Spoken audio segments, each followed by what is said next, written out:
WPHT, WPHT-HD, WOGL HD3 Philadelphia. An Odyssey station. This is Investor Schooling Live with your host, Larry Steinhouse, CEO of Investor Schooling. All right, good afternoon and welcome to Investor Schooling Live. Investor Schooling Live is coming to you from the Investor Schooling Studios here in the Investor Schooling headquarters. I am Larry Steinhouse. I am the CEO of Investor Schooling. I want to thank you for listening and get ready to learn real estate investing, stock options trading, and so many other things about money I bet you didn't even know. Hey, you can call me anytime during the show with your questions. So if you're driving in your car, type in this phone number into your phone right now, 855-939-1137. That's 855-939-1137. That's right. We're a live program, so you can call in anytime during the show. I'll take your calls. Hey, don't worry about the topic. I'll take your calls and answer any question on anything that has to do with money or business. At Investor Schooling, we teach real estate investing, stock options trading, how to save money in taxes, how to be financially free, and we even give you the motivation to make money work for you instead of you working for money. Investor Schooling is located in Bucks County, Pennsylvania, right off the Newtown Bypass, serving the New Jersey and greater Philadelphia areas in a real brick-and-mortar building. Our students are also located in several states with our exclusive web access to classes and seminars. Get ready to learn this business, the business of entrepreneurship, real estate investing, stock options trading from people who live it every day. Welcome to Investor Schooling Live with your friendly neighborhood financial expert. That's me, Larry Steinhouse. All right, we actually have a guest today, and I'm so excited because every once in a while we bring guests in, sometimes just students, sometimes your employees, but we have a student today, and his name is Bill Steiner, and he's one of the most exciting students that we have. You know how I can tell? Wait till he speaks. Say hi, Bill. Hi, Bill. See? Isn't that exciting? He's just such an exciting guy. He comes across so exciting when he says things like, Hi, Bill. See? Isn't that amazing? Wow. So Bill, you've been a student now for like how long? I started 9 months ago. Really? Maybe 10. Now, you actually were a successful businessman before you came here. Yeah, I'd like to think so, yeah. Well, I think so, too, because you told me what you're doing. So you had a couple of businesses, and then you came here, and actually some of us were even surprised, because we were like, all right, why would a successful businessman, you also had a little bit of real estate, too, right? Yeah, I did. So why would a successful businessman with a little bit of real estate come to Investor Schooling to learn anything? So what happened the first time you showed up for a free class on Thursday? The free class on Thursday, the first class was, you did a presentation on, it was healthcare. And I remember thinking, this has nothing to do with real estate. And as you started talking, I'm thinking, what is this guy talking? I thought this was a real estate class. Like, why am I here? But then 15 minutes into it, I'm like, oh my gosh, this is so interesting. And I learned so much from that school. I was at that class, and I was completely hooked right from there. Right, so that was actually, the funny part was actually talking about Obamacare, which is so bizarre, right? Yeah. That as a conservative, I think Obamacare is the greatest thing that's ever happened to a small businessman. Now, I do a class on that, and I tell people why Obamacare is the greatest thing that's ever happened to a small businessman. I know you're listening right now, and you're going, I hate Obamacare, I hate Obamacare, I hate Obamacare. That's okay, you can do anything you want, but I'm telling you right now, if you own a small business and you know how to take advantage of how the Obamacare rules were written, you want to do this. You want to use it, and it's funny because sometimes, like Bill, did you switched everything over to Marketplace? I actually didn't. Oh, you didn't? Okay. But it's one of those things. Like, I keep learning all these different things in the school, and it's like I don't have time enough to implement all the things I've learned. But yeah, that's kind of on my list of things to do. I still have insurance through. I'm still paying way too much for insurance. So it's really funny because every once in a while I'll be teaching something and I'll be watching Bill in the audience learning, and he literally has his mouth hitting the floor learning some of the things that we're teaching. And again, I mean, you know, we're talking about a millionaire here, multimillionaire who is a successful businessman who came to us and starts learning stuff. And so, what's your experience been so far? So far, it's been really good. The number one thing I think it's the benefit of the school is just the people. Just initially when I came, I think the biggest motivator was just to be around other people in real estate more than business, but there's a lot of just general business people in the class, and the friendships I've made and the relationships and stuff has just been awesome. Not to mention all the learnings that I talked about before. That's awesome. And by the way, if you're listening out there, our phone number is 855-939-1137. You can call in. I'm going to be talking to Bill about some businesses that he runs, and I want to find out about that. And if you want to call and ask some questions, 855-939-1137. And of course, if you want to take a complimentary class and learn something that you would be surprised to learn, go to investorschooling.com. You can take a class this Thursday. So, Bill, I don't know how much of your businesses you actually. Why not? Why don't you talk about one of your businesses? I'll even let you give a plug for it. What's your favorite business that you own right now? Cat's Eye Security and Telecommunications. So Cat's Eye Security is actually it's a pretty big security company because I actually see commercials for it often. Yeah, I run a monthly. I have a monthly allotment that I pay for TV commercials. I'm actually in the commercial too as an actor. I saw that. Yeah, you did. And my wife. You were the boring guy in the commercial. Yeah. I'm the fat guy. Right? So one thing I noticed, I see myself on TV, and I'm like, oh my God, the TV camera really does add 10 pounds, doesn't it? So the radio doesn't do that, so this is great. Yeah, that's why I wear the hat. I wear the hat because there's one camera, and he'll put it on right now just to show you. There's this one camera that when he does the camera angle, it shows off my bald head, so I got to wear a hat whenever I do this show because I'm so embarrassed about my head being bald. That's funny. But I can't do anything about that, except wear a hat. Right. There you go. You can do something about your weight, man. Yeah, I've actually, through the school. Oh, you met? Okay. Somebody through one of the other students introduced me to a program, and I've lost. I started out 240. I was down to 212, and now I'm at like 215. Okay, cool. So lost a lot of weight through that. You're doing that thing too. Everybody I know is doing that thing. I keep starting it, and I can't. And I keep struggling with it. Maybe we'll have to talk about that afterwards. Right. So there's all kinds of things you can learn here. It's kind of interesting. We teach everything that has to do with money. What are some of the other things about money that you learned that you were surprised about? Learned about money that I was surprised about. Well, I can't say. The one thing that early on that you talked about, that the advice I took was to get a home equity line of credit. Mm-hmm. And the interest rate is really good. It's better than a regular mortgage, and I was able to use that for things around the house and to buy more real estate. Yeah, and you just bought a bunch of real estate. So tell us one of the pieces of real estate you just bought, because you had some really interesting stories the other day in the mastermind meeting about a piece of real estate that you bought. Okay, so the one in Morrisville that I just got? Okay. Yeah.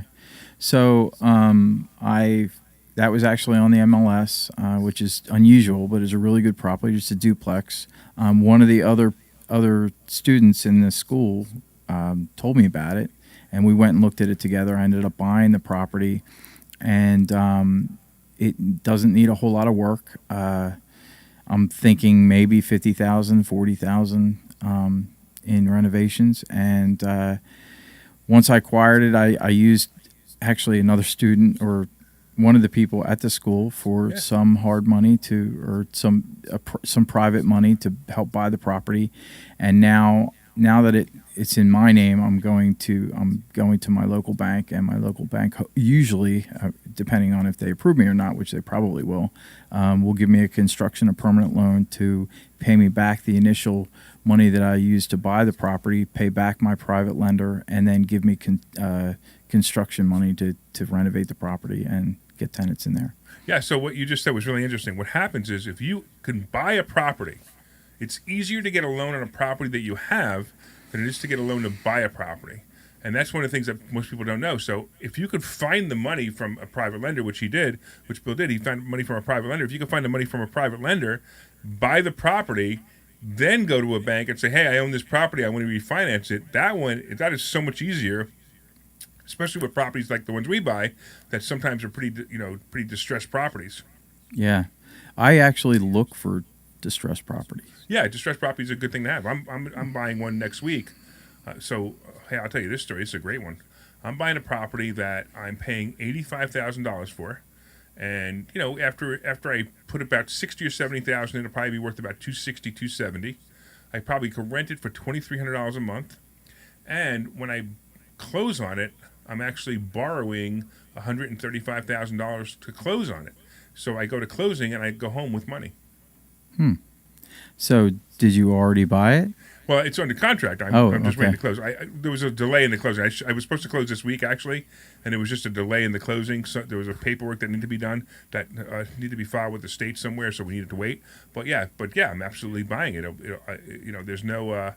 I have no. It cost me nothing out of my pocket to buy it. I'm buying it using private money. The lender that's lending it to me believes in the property. He also knows that it's probably worth more than what I'm paying for it, and it is probably worth a little bit more than what I'm paying for it. So he has no risk, and he also knows that I'm going to renovate it, rent it, and not care. Yeah. And he likes the idea too because he has money sitting around that's in a bank somewhere making a 0.5% interest, and now he's going to be getting a nice interest rate of about 8%, and that makes him really happy because now he gets checks every month, and he gets an income off of this money. So everybody gets happy when you borrow money from someone to buy real estate. The person buying the real estate is happy because they get to buy the real estate, and the person lending the money also makes a nice rate of return on their money too. We teach lending too, and we teach how to lend. Yeah. Now it's funny because you're going to find people in the room. Some are lenders and some are borrowers, and it's funny because you won't find a lender becoming a borrower or a borrower becoming a lender. Like the borrowers always borrow money and the lenders always lend money. It's very interesting. Did you notice that in the class? Yeah, I have. I never even really thought of that as a way to get into real estate. It's just being a lender, but it is just another way. Yeah, absolutely. It's a great way that you can make money on your money. So you talked about getting a HELOC, and sometimes what happens is someone will even get a HELOC. Maybe let's say, for example, they get a $100,000 HELOC, and they're paying even as high as 5% interest rate on it, but they could lend that money out to somebody at 8%. Yeah. And right away, you think you're making 3% more, but you're actually, after the first payment, you're actually making more than that, and it gets higher and higher. By the way, if you're watching online, you can respond on Facebook, LinkedIn, Twitter. You could say hi to us, let us know you're watching online. And also, of course, if you're in your car, give us a call, 855-939-1137, 855-939-1137, and we'll talk to you about just about anything out there. So tell me about Cat's Eye Security. So when did you buy this company? Cat's Eye Security actually started myself. Oh, you started by yourself. Okay, great. I bought another alarm company called Home Alert and a fire safety company called Fire Safety Plus about 1.5 years ago. But Cat's Eye Security was started in 1996 by myself. So how do you do that? So you in I was 1996, I was a cable guy. Right? I was a cable guy pretty much right out of high school. And, of course, being a cable guy, I learned how to wire things, Sure. Wire houses and stuff. Through that job, I also got comfortable just being around people in their homes, which is a skill. There was somebody that I was like a target for some local burglar that kept stealing my motorcycles, Wow, that's pretty funny. out of my shed in my backyard. And then I initially bought my first security system and put it in my own house to protect my motorcycles from whoever it was that kept stealing them. I had 3 stolen when I was in my early 20s. That being said, I ended up putting this in, and halfway through the install, I'm saying to myself, I could actually do this for people and make money at it. And so I worked nights. I started the alarm business. Initially, it was called Steiner Enterprises, and eventually morphed into Cat's Eye Security. I ended up starting the corporation in 1996, and I worked nights and weekends for 8 years. It was 8 years after that I was able to quit my job as a cable guy and run my alarm company by itself. Wow, that's pretty awesome. So now the Can business I ask a question? Oh, you real can, quick? Glenn, sure. I really like the name of the company. Where did that come from? Cat's Eye Security, okay.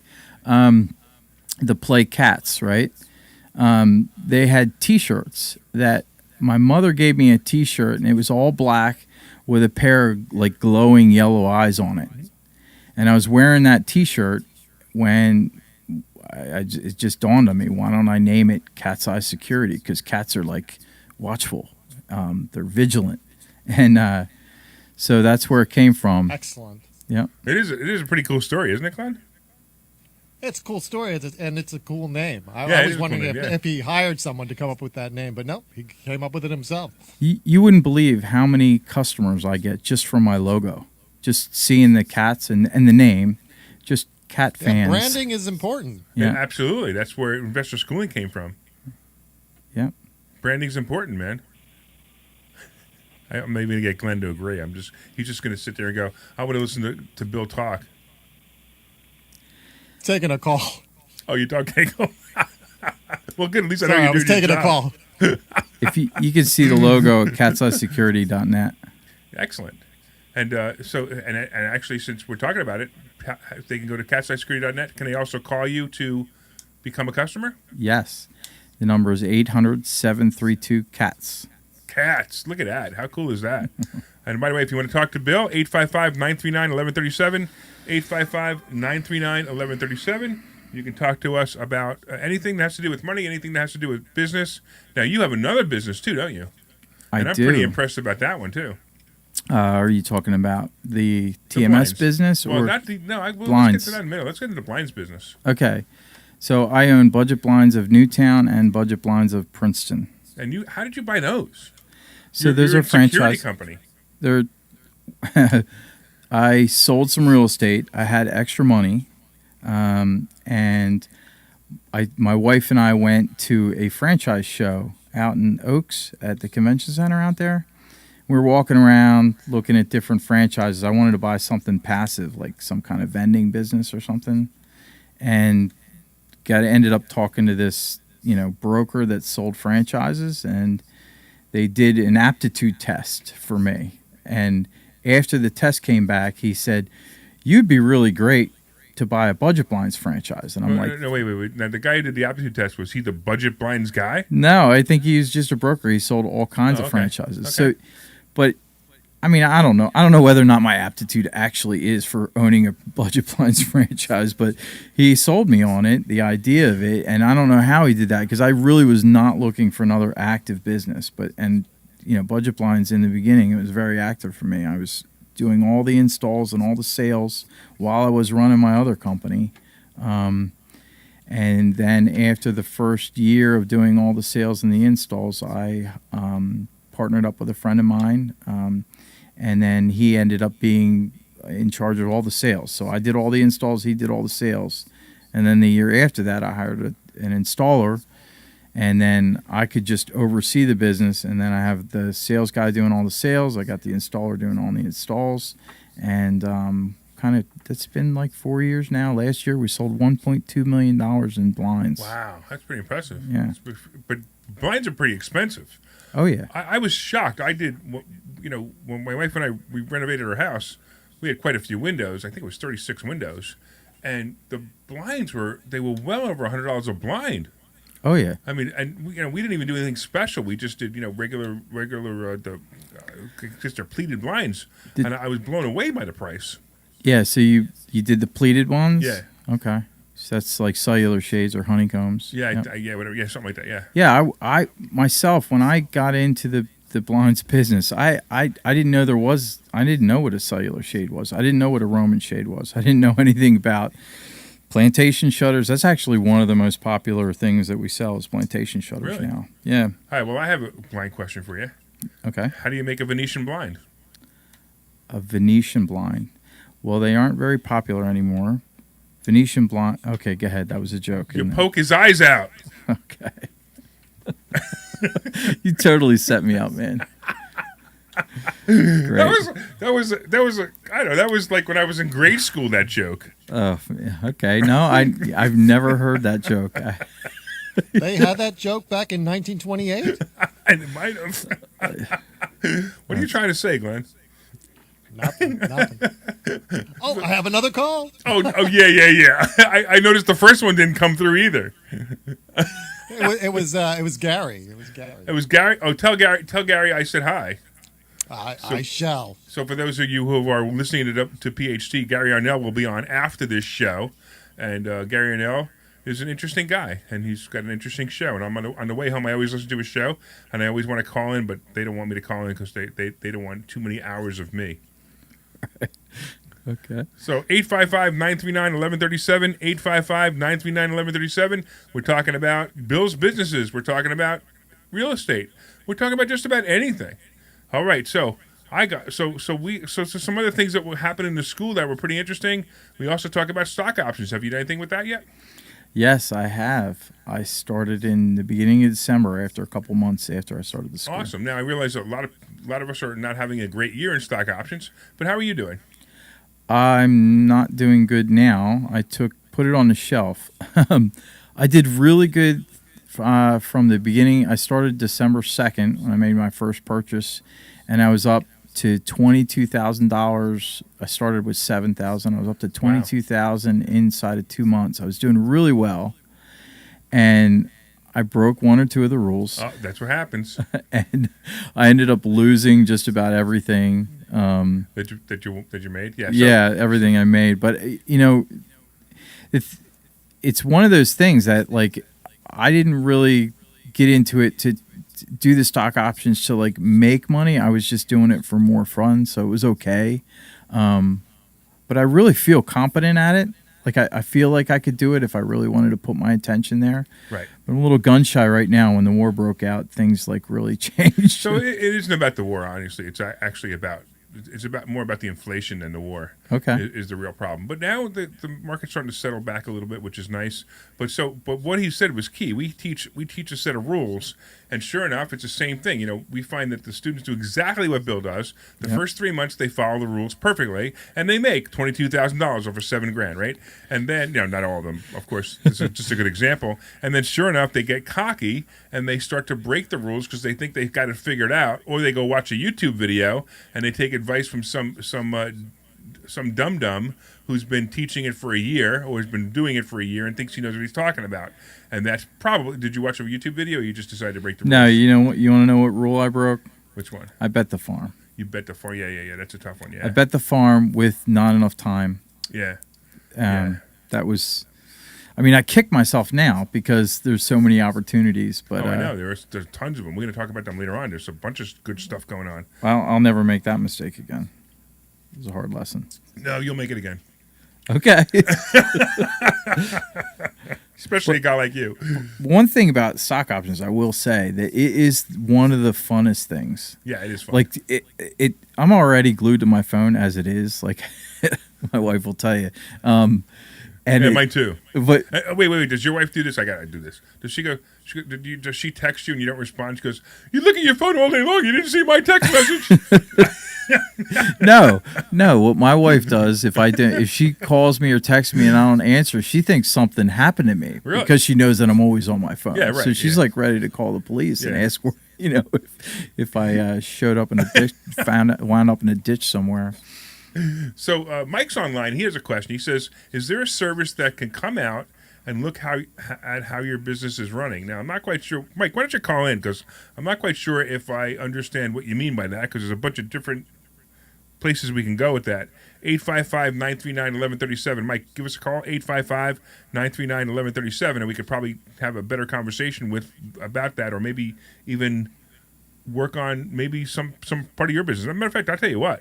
Between the two of us, we could probably be a pretty good business coach right now, Bill. So if anybody else has a business out there and they want to just do a quick coaching session over the radio right now, give us a call, 855-939-1137. If you have a business, 855-939-1137.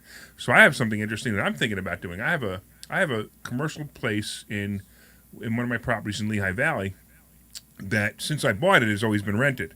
So it was rented first to a pizzeria. Then it was rented to a jerk chicken place, and the jerk chicken place just left. They actually did so well that they moved on. They moved to a bigger place. So now I have this empty place, and it's about the size of a little bit bigger than, you remember the photo huts, the Kodak photo huts? I do.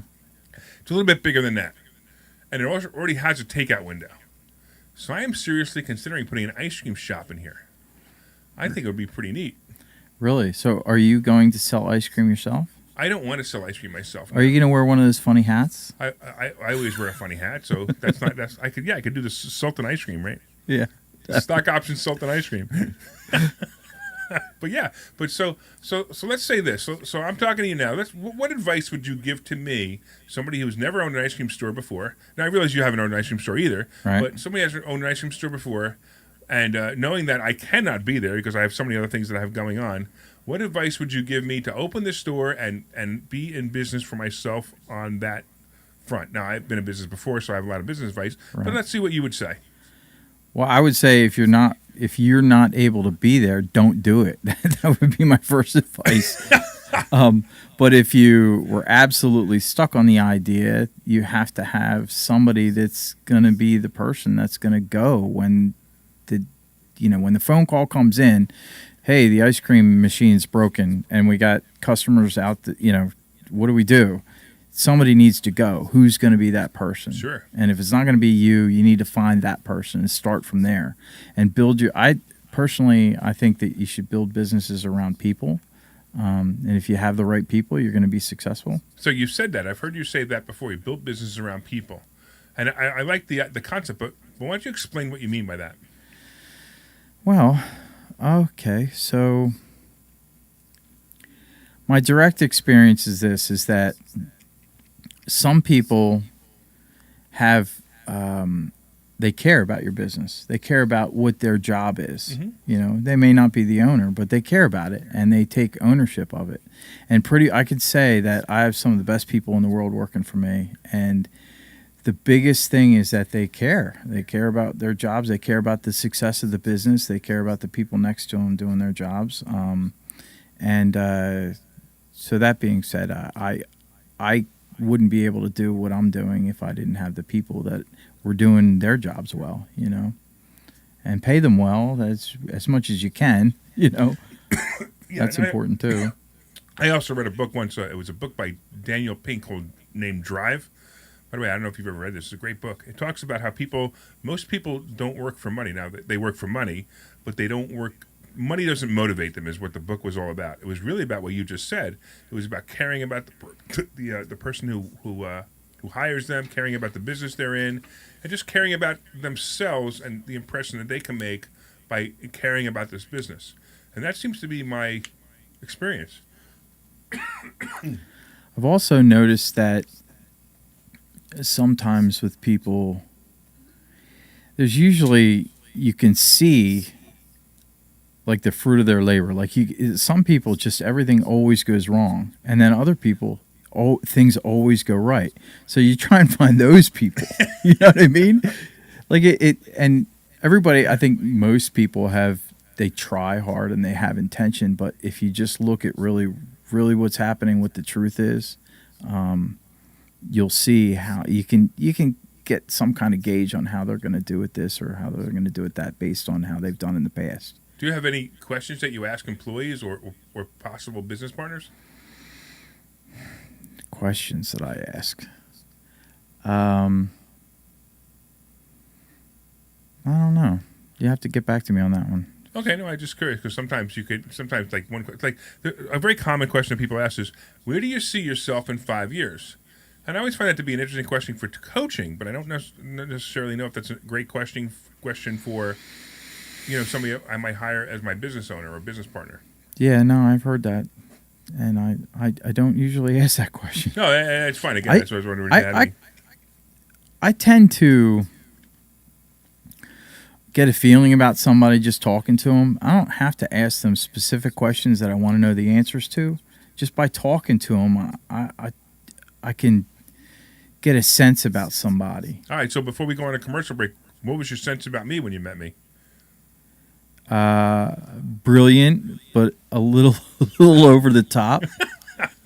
That's actually what I thought, and I think I might have said that when I got home to my wife. Like, this guy's brilliant, but man, he's over the top.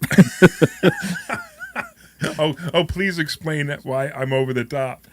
Well, okay. So you're like volume up to number 10. But if you like louder than you need. If you if you watch Spinal Tap, it's actually 11. I never watched that. Glenn, tell them about Spinal Tap.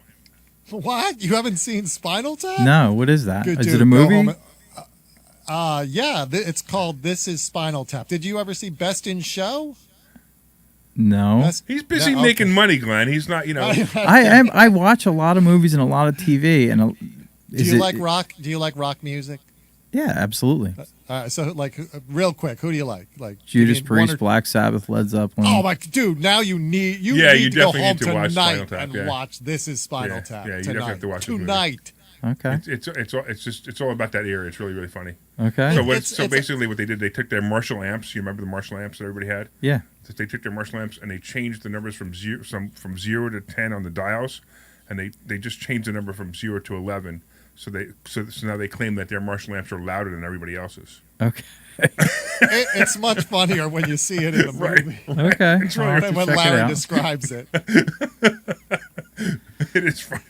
So isn't Spinal Tap as a band though, right? Yeah. It was a mock band. It was called the band was called Spinal Tap. It was a mock band. Okay. But they made real songs for a movie. You have to see it. It's really, really good. All right, let's do this. Let's go take a commercial so I can wind myself up and get really over the top. We'll see you guys in a couple minutes. This is.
All right, welcome back to Investor Schooling Live. I am Larry Steinhouse. I am the CEO of Investor Schooling, and we've been talking to Bill Steiner about his businesses.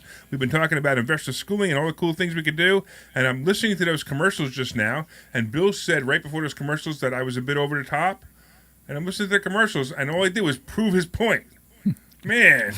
Yeah. I mean, are you tired of the Biden economy? Tell me you're tired of the Biden economy. That's what it sounds like. I'm definitely tired of it. I'm definitely tired of it too. But that commercial sounded like it was definitely an 11 on the scale of the Marshall amplifier.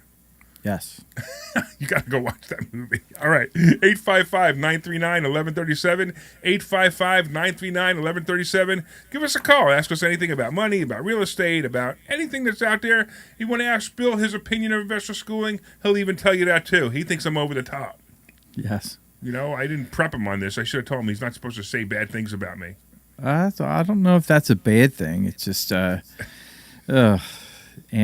you're just amplified. I'm amplified. I like that word. Yeah. But but listen to you, man. You're just so mellow. Yeah, I meditate a lot, so I'm doing it right now. I know you've said that before. Yeah. Yeah, so you meditate and I juggle. So I juggle in my mind. Yes, I know you do. You can see the wheels turning. Oops, hold on. All right. So let's talk about something else. What is it? What is like your favorite way to buy real estate? Favorite way to buy real estate. I think when it doesn't matter to me. I don't care, but I generally what I have been doing is I've been getting referrals usually from realtors. That's the number one way. But That's interesting. I network with realtors and try and get them to bring me deals before they get to the MLS if possible. So what does the realtor get? What do they get? So if they're not putting it on the MLS, did they list it already or they didn't list it? Well, deals before they get listed. Right. Like sometimes people don't want to sell their houses. They don't want people to come through and look at their houses. Absolutely. So, but they'll call a realtor and they'll say, "Hey, I don't want to," and then I'll get those referrals. So that's a really nice way to buy a house. You don't really have as much competition, and I also when the houses that I target are houses that need a lot of work, like houses that had a fire in them or had a flood or it smells like cat pee. Those houses are for me. So do you put cat-size security in houses that smell like cat I pee? do when I buy them. One of the first things I do is when we bring our tools in, I put a security system in there. Oh, that reminds me. You could put a security system in this house that I'm buying. That'd be great. Yes, I can do that. Yeah, that'd be great because I need one because same thing. It's pretty far away, and I want to make sure that that it's not broken into while we're working on it. That actually makes a lot of sense. That's pretty good. Yeah. I've done that for other investors too. Really? So what do you do? So what happens? They put a Wi-Fi system in? Is that what they do? Yeah, they have we'll put a cellular or long-range radio transmitter in there so that you don't have to have a phone line or internet. You just need to have power there. And even if you didn't have power, we could probably work it out. But that's pretty neat. But you want to have power But there. that's just the alarm system. How about cameras? Cameras, you can do that too. But you need the internet for the cameras, right? Yes, but now you can get internet. If you've seen, they're advertising wireless routers that go through cell service to get you. Oh yeah, I've seen those. I haven't seen them in a while So actually. you but use them hooked up to. So you could have a house that is basically has no internet or no phone lines out there, and we can still give you an app that you can view your cameras on your phone. Oh, that's great. Yeah, okay. We definitely need to talk about this house that I'm about to pick up because it's a little far, and actually the house is in a pretty decent area, but the house itself is pretty run down. So I figure it's an attraction to vandals. Yeah, you know what I mean? Because they now see it. Maybe they'll start throwing rocks to windows. And I really don't want that to happen right now because I don't want to have to pay for new windows. Well, that sounds like a good one. The rule of thumb is the worst house in the best neighborhood, right? Absolutely. Hey, you know what? We got John in the car online. What's going on, John? Hey, how you guys doing? Doing excellent, man. Where are you driving to? Any place exciting? Hey, no, I'm driving to a service call, unfortunately. It's not for an alarm system, you can look at it two different ways. What was that, John? No. It's not for an alarm system, no. Okay, because, Bill would have been very upset. He could handle a little competition, I think. I think so, too. So how can we help you, John? Hey, so my wife and I bought an investment property in the Poconos. It's right on a lake. And we wanted to enjoy it when we could, which we can as often as we'd like to. But we were killing it. She just built a tremendous Airbnb business, and she was renting that thing probably 40 times a year and making like it was covering all its expenses and making quite a profit at the end of the year. So the association we're in, they decide that they don't. Not everyone who rents is as careful as we are who they let rent their property. Sure. So people were coming in and having wild parties and whatnot, and the association came along and they came up with an idea that they were going to cut us down, not us, but everyone, to 10 rental periods a year.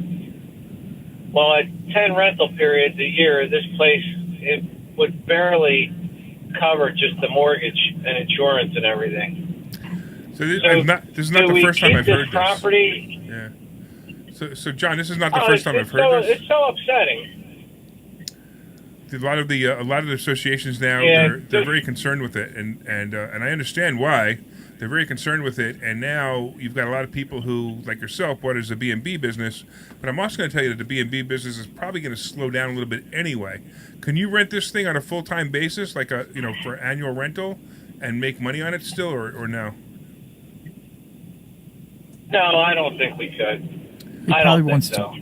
He probably wants to 'Cause go there too. Our correct? expense, our mortgage on it's like $3,000 a month. Yike! Wow, that's a lot, especially for a house in I- Poconos.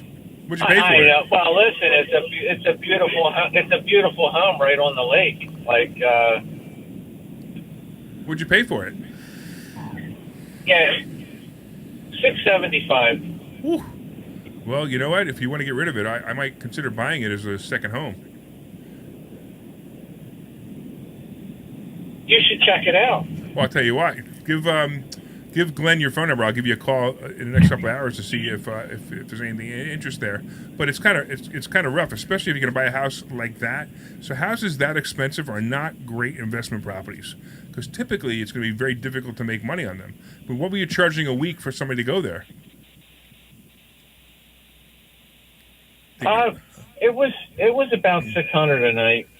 Okay, and you were getting it.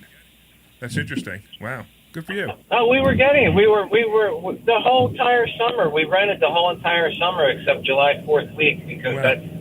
that's our week. Okay, great.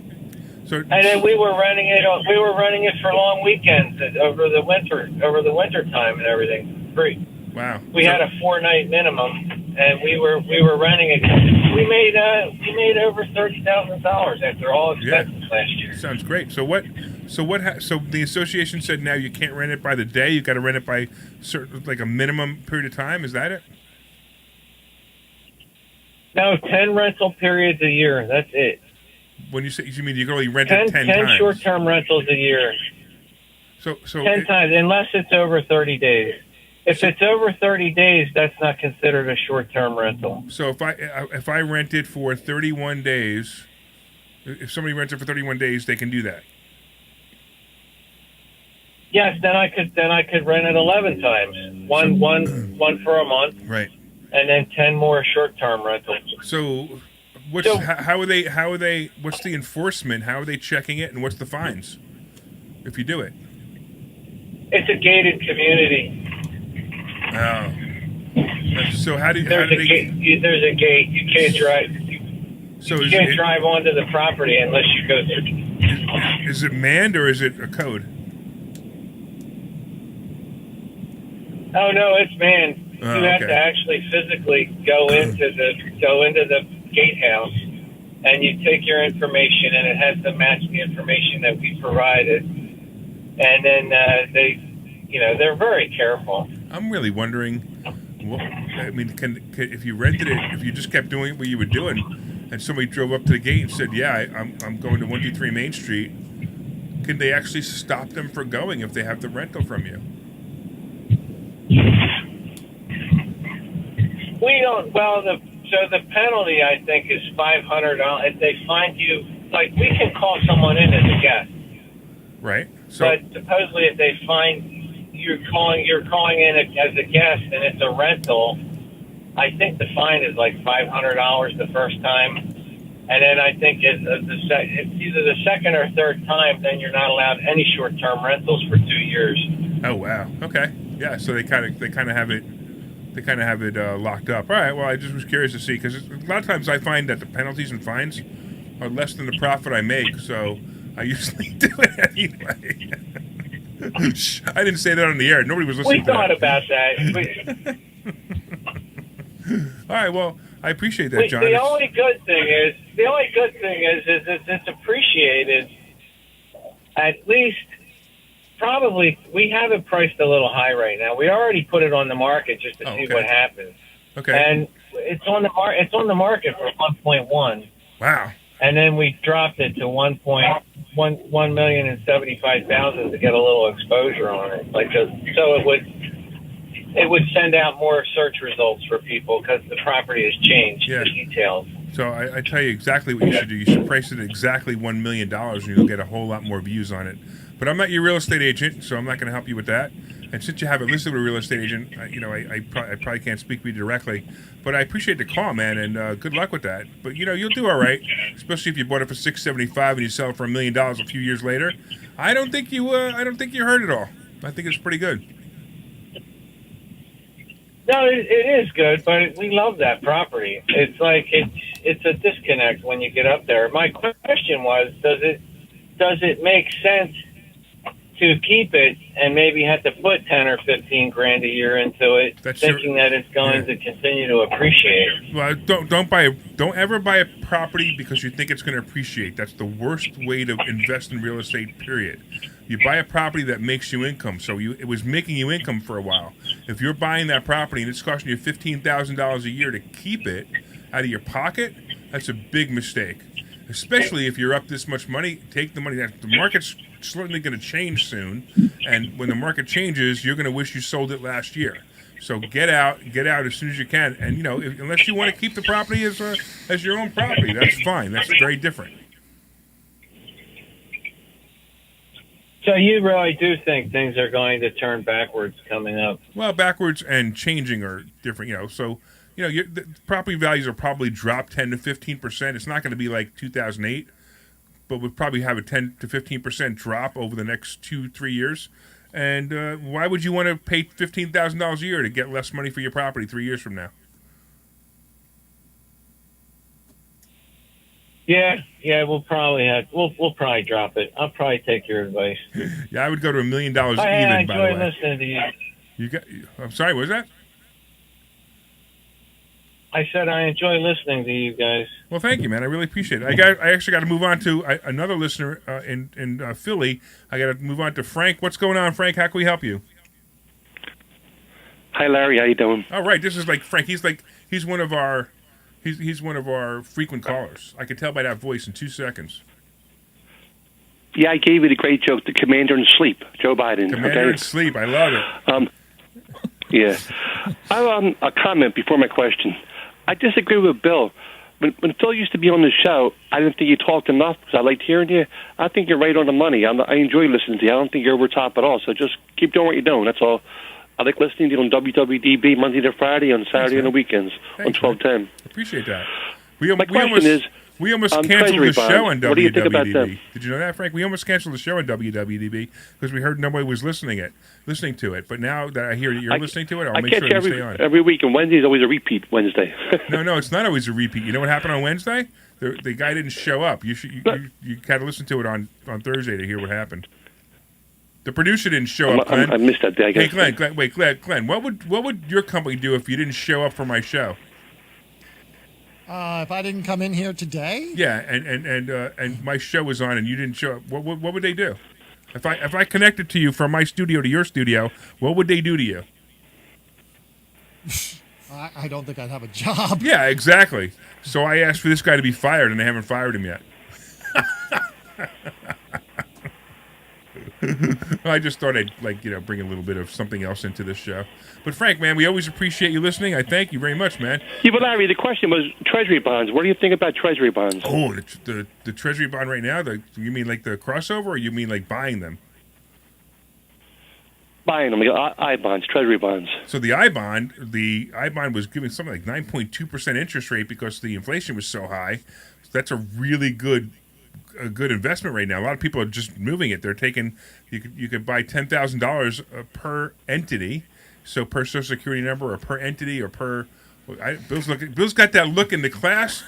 This is the. But put the camera on him, Mike. Look at the look that Bill has. This is when I'm teaching Bill something he doesn't know. He's got that look on his face. That's the look he's got right now. So he's about to learn something, Frank. Good thing you brought it up. So I'm teaching him. Yeah, well, I think I'm teaching him, but you asked the question. So they're getting like 9.2% interest, 9.6% interest, I think it was, and you could put up to 10%. I'm sorry, up to $10,000 per entity. So every Social Security number or EIN number that you have, you could put $10,000 into it. You just got to lock up the money for a year, and even if the interest rate changes, it will most likely be an average of well over 5 or 6%, even if it changes over the second 6 months. So it's a great, because it's 9.2% for 6 months, or 9.6. I can't remember if it's 9.2 or 9.6 for 6 months. And then it could change again. But even if it goes down to something low like 3, which it's not, you're still going to average well over 5%, which is a great place to put money, like cash, that you want to just put there, just hold on to it for a little while and make some money on it. We've got some people who, they put one in their name, their spouse's name, their kids' names, because they all have Social Security numbers. They putting it in their business name, so they have a whole bunch of. Some people even bought trusts and got an EIN number for the trust and bought it with the trust. So you can do that as well. So yeah, it's a really good idea, Frank. So if you have $10,000 lying around, you can do that. And also, if you have not gotten your tax refund yet, and you're getting $5,000 or more in a tax refund, you could put $10,000 plus the $5,000 in, which is kind of crazy. It's a weird rule, but you can do that as well. I thought $10,000 was the maximum. It is, but if you have a tax refund of over $5,000, you can put up to the $5,000 extra in because your tax refund was so high. Isn't that weird? Okay. It's a weird rule. It's crazy. Thanks, Larry. And you're not over top. You're right on the money. See, I'm not over the top, Bill. Take care. But listen to Bill. Bill speaks so slowly. I meant the over the top in a very endearing way. I think he's a good over the top. I'm a good over the top, Frank. Well, thanks, Frank. I appreciate you, man. Bill's a nice guy too. Leave Bill alone. He's a nice guy. You have to come in. You have to come in and see us one day, or not see us, I guess. Come in and just say hi to us. I don't know. Get here somehow. I'm going to. I got a friend. He says he's going to go up on a Thursday, but I'm still working on it. That'd be great, man. We're looking forward to seeing you. Thanks again, Larry. Take care. Thanks again. Buddy. And if anybody else wants to call, we got a few minutes. 855-939-1137. 855-939-1137. So that was pretty cool. I've got fans, Bill. Isn't that cool? Yeah, that is cool. I'm surprised. He was a little annoyed with me. He was a little annoyed with you. You insulted me, man. Yeah. Oh, I got to be careful. Bill, if I would have thought you didn't like me, I wouldn't have had you on the show. What good would that be? I don't know. I've heard some things about the old shows with Phil in here. Uh-oh. Who's that? What was his name? Phil. What guy? Who's that? How come? Who? Huh? Who? Huh? Huh? What? Huh? Who? Huh? Huh? What? Huh? Huh? I don't know any Phil. Okay, never mind. Just don't kick the box that's underneath the floor.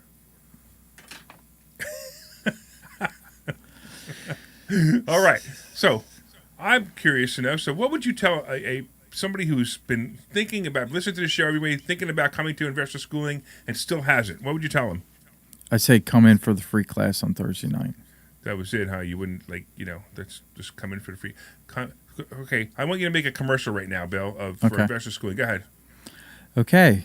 Do you want to be independently wealthy living off your rental income? Come to investor schooling. That's the most energy I've ever seen you put up, man. That's pretty good. You're too much, man. I got plenty of energy. What are you talking about? Hey, Glenn, help me rile him up. We got just about 2 or 3 minutes. Help me rile him up. I don't know. Maybe he's being more cat-like, like cat's eye security. He's in stealth mode. If you're watching out for people, you can't be all. That's my tagline. Yeah. We're looking out for you. We're looking out for you. Look at that. Is it really? Yes, it is. Well, that's pretty good. It's on my too. T-shirt. I'm impressed by that too. That's actually pretty good. Yeah. All right. Cool. So what business advice would you give somebody? Business advice. Do something that creates recurring revenue. Yeah, I have to agree with that. That's a really good idea. Yeah. Recurring revenue. So the most successful thing I do is collecting rents. Yeah. It really is. And it's funny, 'cause a lot of people say, hey, do you want to sell your properties? I'm like, I have no interest in selling my properties. If I sold all my properties right now, I'd have a big chunk of money. And I don't know what I would do with that big chunk of money. But the fact that I get recurring revenue every month, tens of thousands of dollars every month, helps me to, even when times are bad. Like when times are bad, I can still pay my bills because I know that money's coming in.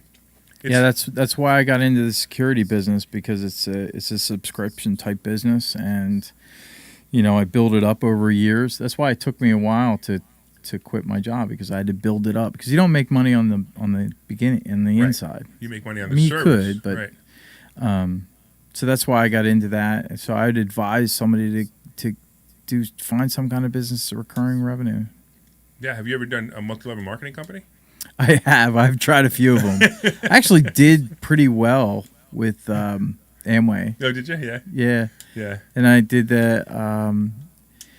What was that insurance one? You buy term and sell. The Primerica. Primary, yeah. I'm sorry. It was A.O. Williams with the A.O. Williams, the beginning, that's right? right. And then A.O. Primerica Williams. bought him, right? Yeah. So, I tried so many things.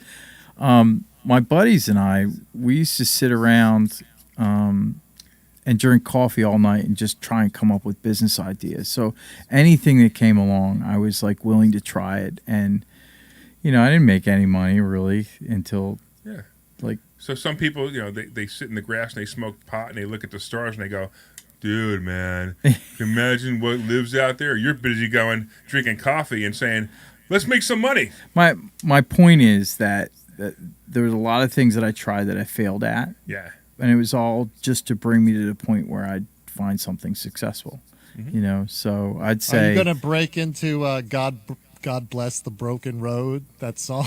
It sounds like you're going to sing God Bless the Broken Road that led me to Larry. Wow. So I guess you can't play it because of Thank you. copyright, but really funny. That's really funny. Yep. The other thing I could say is get around other people, like-minded people, because it really does work through osmosis. Personally, there was no investor school for me early on, so I had tapes. I listened to cassette tapes, and then later on CDs. I did the same thing. That's how I was around like-minded people, was by listening to them on tape. But now there's a school you can go to where you can be around like-minded people. Absolutely. And where's that? It is in good old Newtown or Langhorne, PA. I'm not really sure. Yeah, I know. Nobody knows for sure. All right. So we really didn't get much into stock options or stock picks, but there's a couple of good plays that I want to mention real quick. Meta, Twitter, Apple, all good plays. And I want to make sure that I thank everybody. I want to thank Glenn Page, of course, for interrupting the show several times. I want to also thank Mike Kuiper. I always get his name wrong. Mike Kuiper, who's our producer here. He's doing a great job on the video. I want to thank you all for listening. I want to thank you all for being big fans. Of course, Frank in Philly, hey, he listens all the time. He's a big fan. And we will definitely tune in. And I hope you guys tune in next week. And have a great day.